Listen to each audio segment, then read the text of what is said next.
مطلب دیکھیں کہ کتنے معجزے، کتنی کھلی کھلی نشانیاں قرآن مجید نے فرمایا کہ اے رسول بنی اسرائیل سے پوچھیں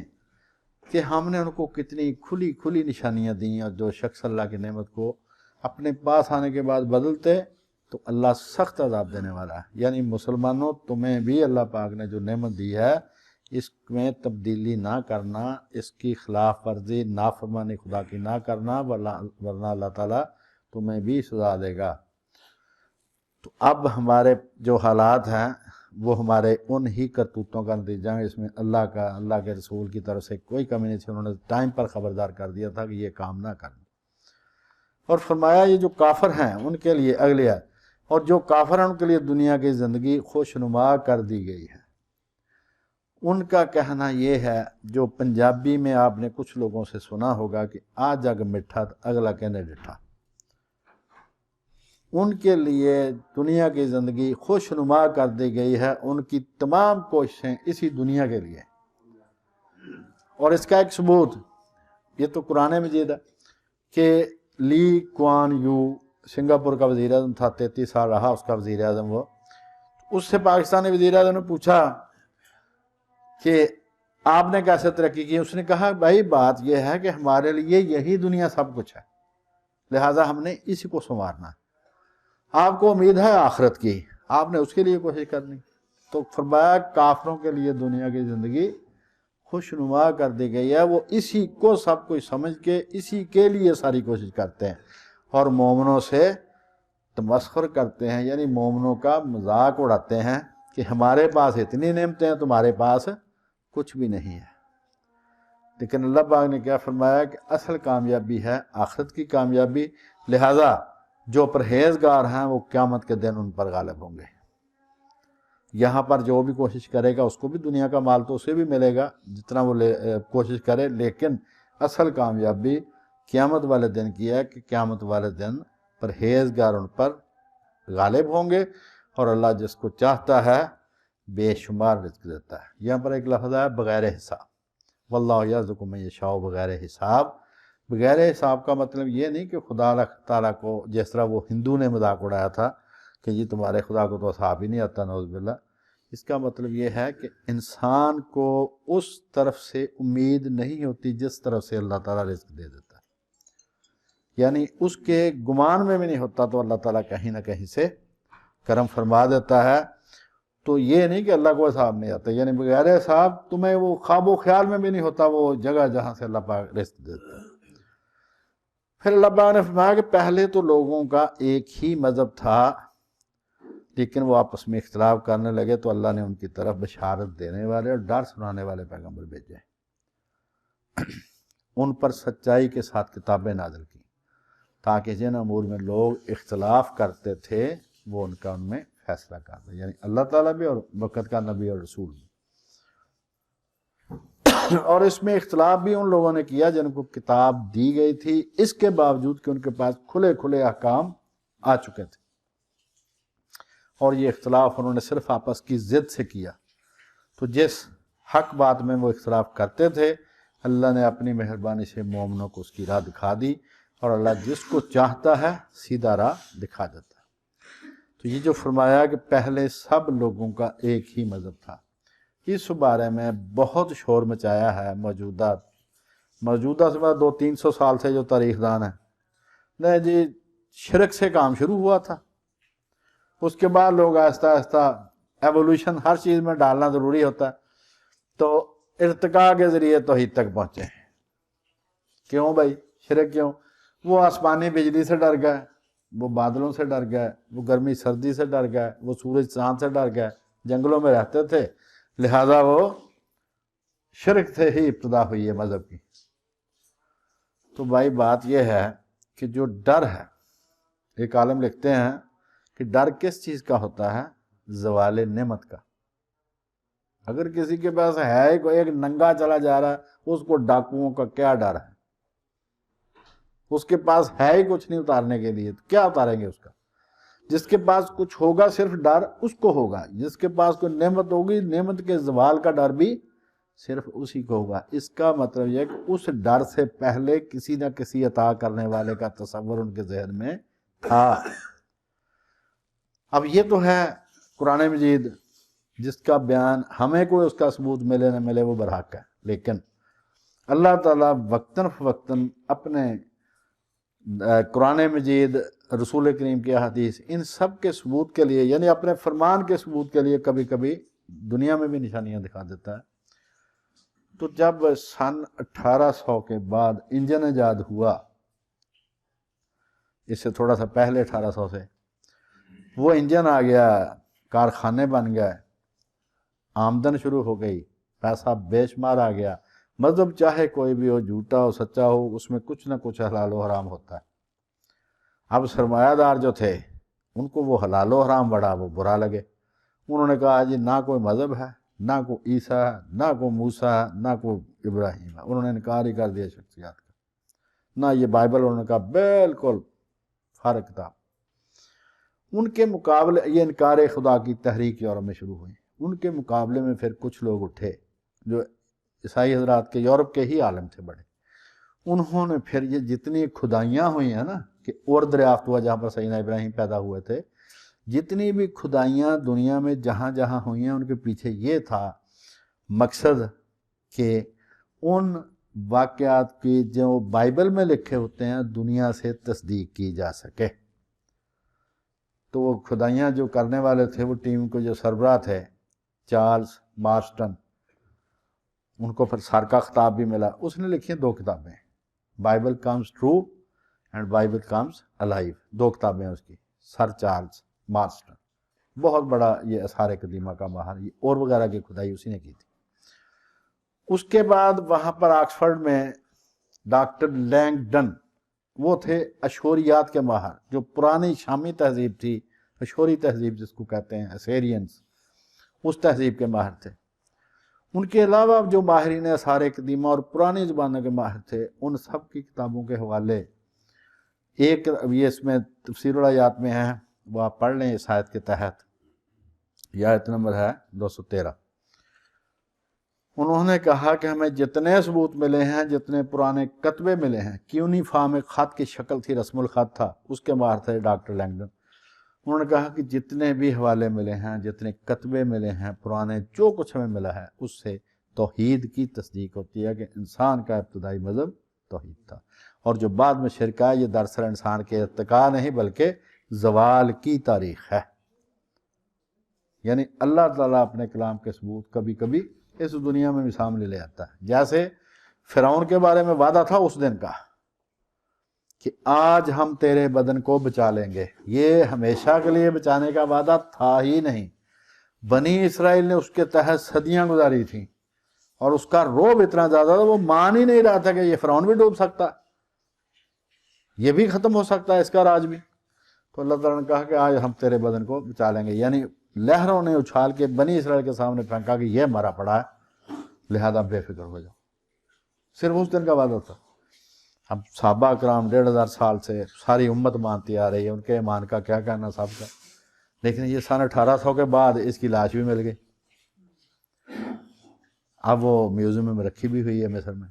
مگر یہ ضروری نہیں تھا کہ ہمیں وہ ملتی بھی، اس دن کا وعدہ تھا کہ آج ہم تیرے بدن کو بچا لیں گے، یعنی سمندر اس کو بہا کے لے نہیں جائے گا کہیں، یہ لاش بنی اسرائیل کے سامنے پھینکیں گے تاکہ ان کو تسلی ہو جائے کہ فرعون مر گیا۔ تو کبھی کبھی اپنی قدرت دکھاتا ہے وہ کہ وہ ثبوت یہاں سے مل جاتے ہیں، لیکن اصل ثبوت وہی ہے، ایمان بالغیب۔ جب اللہ اور اس کے رسول پر اعتبار کر کے کسی بات کو مانا ثواب ہے اس کا، ورنہ قیامت والے دن تو ہر چیز سامنے ہوگی، لیکن اس دن ایمان کام نہیں دے گا۔ اب جو مشکلات پیش آئیں مسلمانوں کو، اس کے لیے اللہ پاک نے فرمایا کہ کیا تم یہ 214 نمبر ہے، کیا تم یہ خیال کرتے ہو کہ یوں ہی جنت میں داخل ہو جاؤ گے؟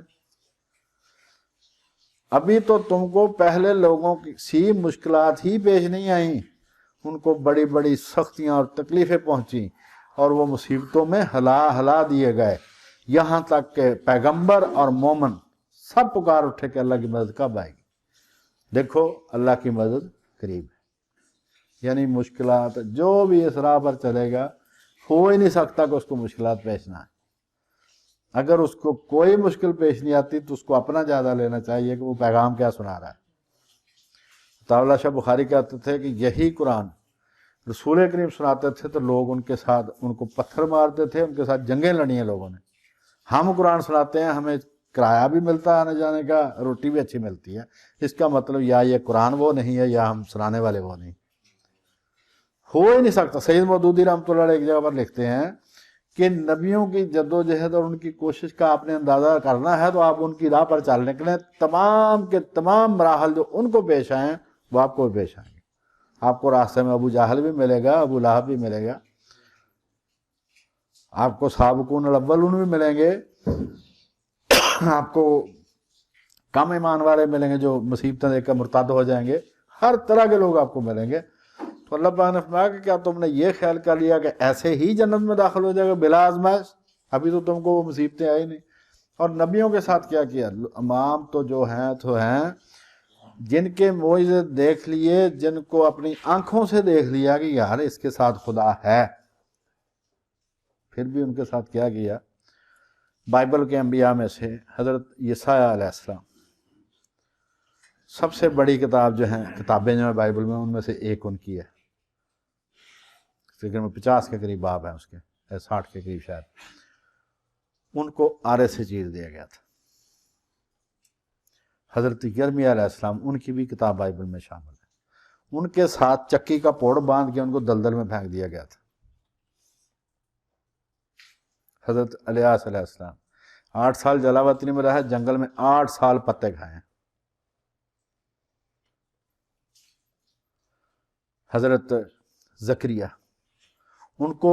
بیت المقدس کی محراب میں قتل کیا گیا تھا، اور جب وہ رومی بادشاہ نے حملہ کیا، بیت المقدس فتح کر لیا، اس نے دورہ کیا اندر،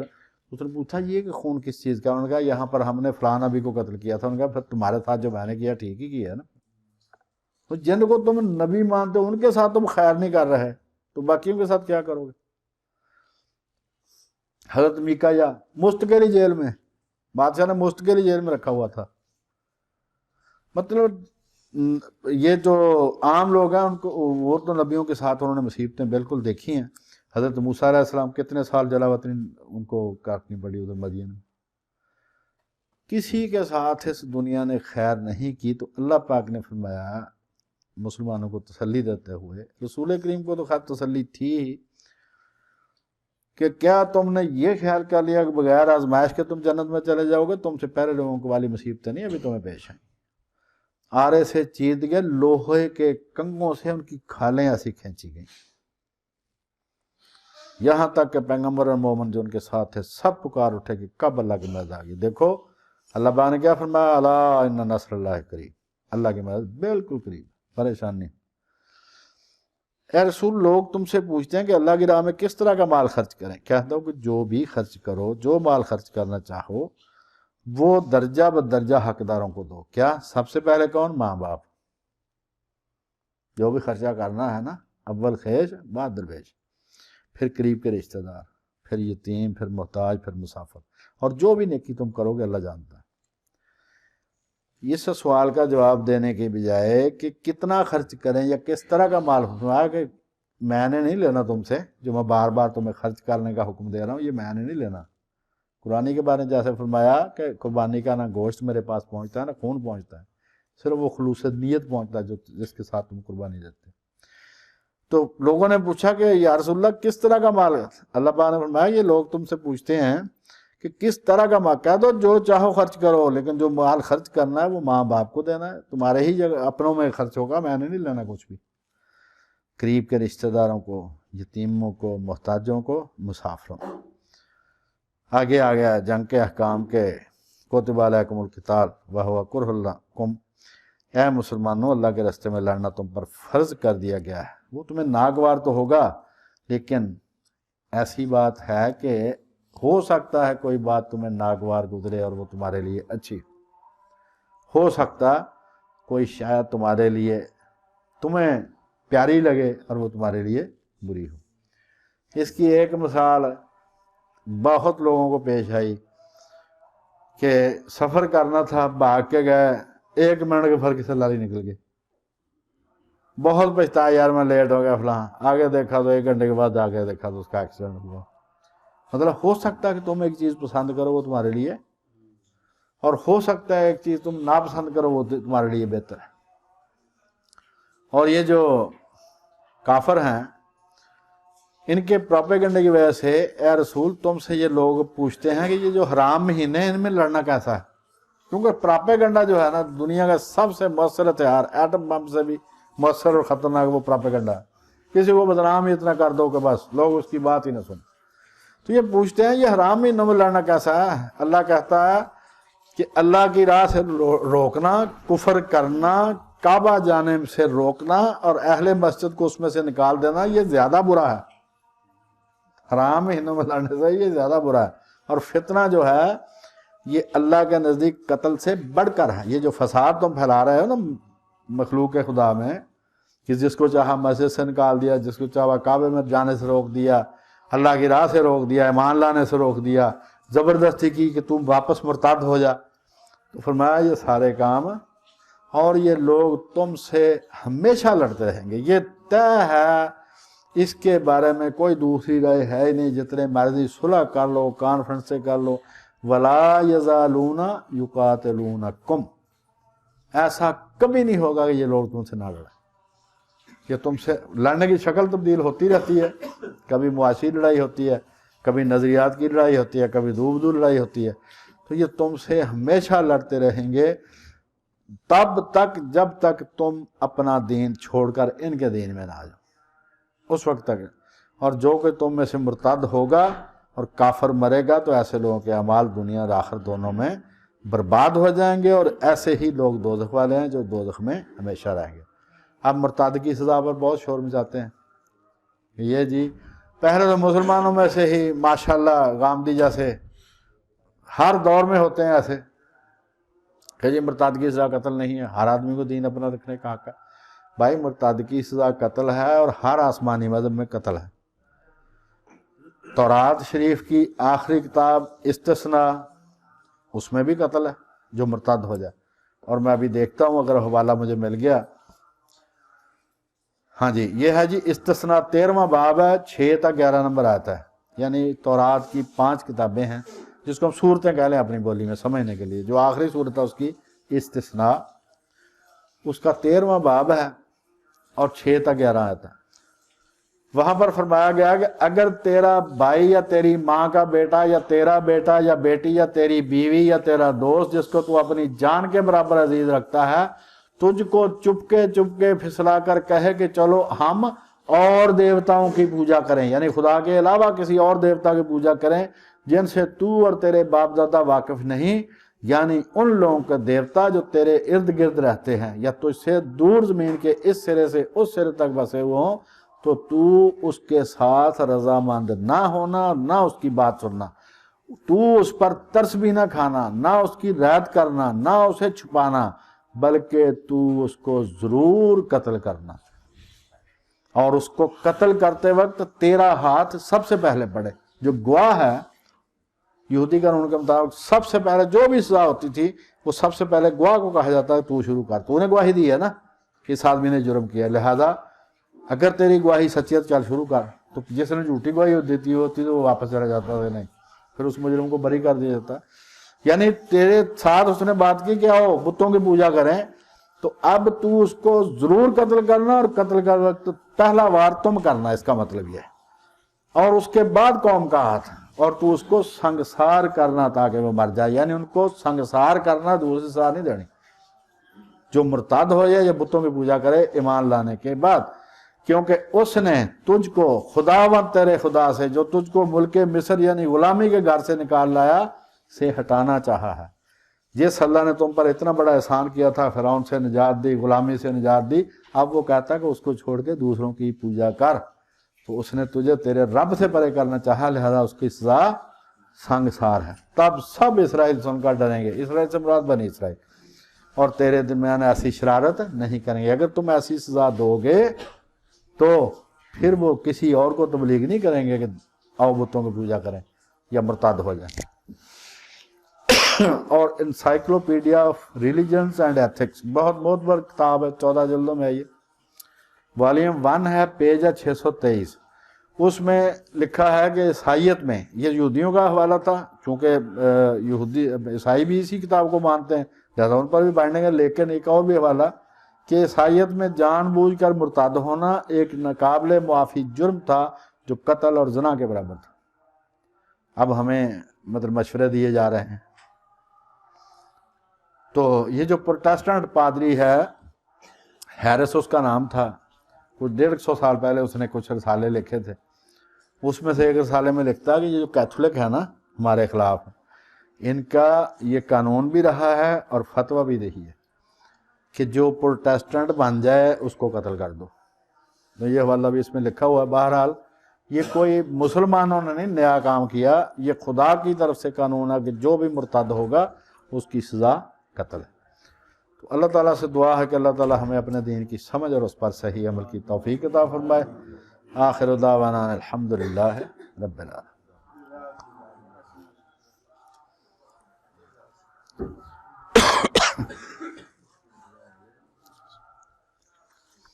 اس حصے میں جی جو فوت ہو گئے ان کے لیے دعا کرنی ہے، جو بیمار ان کے لیے شفا کی دعا کرنی ہے۔ شہید اسد صاحب بڑا افسوس ہوا ان کا، اللہ ان کو جنت نصیب کرے۔ اسی طرح ہمارے یونیورسٹی کے وہ HOD تھے ڈاکٹر طاہر صاحب، قاری طاہر صاحب، بہت بڑے عالم تھے، ان کا رسالہ بھی تھا اور تفسیر بھی انہوں نے ترتیل قرآن لکھی ہے۔ تو اسی طرح جو بھی فوت ہوئے ہیں ان کے لیے اور جو بیمار ان کے لیے دعا کرنی ہے۔ الحمدللہ رب العالمین الرحمن الرحیم اللہم صلی علی محمد وعلی آل محمد کما صلیت علی ابراہیم وعلی آل ابراہیم انک حمید مجید اللہم بارک علی محمد وعلی آل محمد کما بارکت علی ابراہیم وعلی آل ابراہیم انک حمید مجید لا الہ الا انت سبحانک انی کنت من الظالمین ربنا اغفر لی ولوالدی وللمؤمنین یوم یقوم الحساب اللہم اغفر لہم وارحمہم واعف عنہم وعظہم من عذاب القبر ومن عذاب النار وصلی علیہم وأورثہم علی حوض نبیک صلی اللہ علیہ وآلہ وسلم وادخلہم الجنہ اللہم اشف انت الشافی لا شفاء الا شفاؤک شفاء اللہ یغادر سقما صلی اللہ تعالی علی رسول خیر خلقہ سیدنا و مولانا محمد وعلی آلہ و اصحابہ اجمعین برحمتہ۔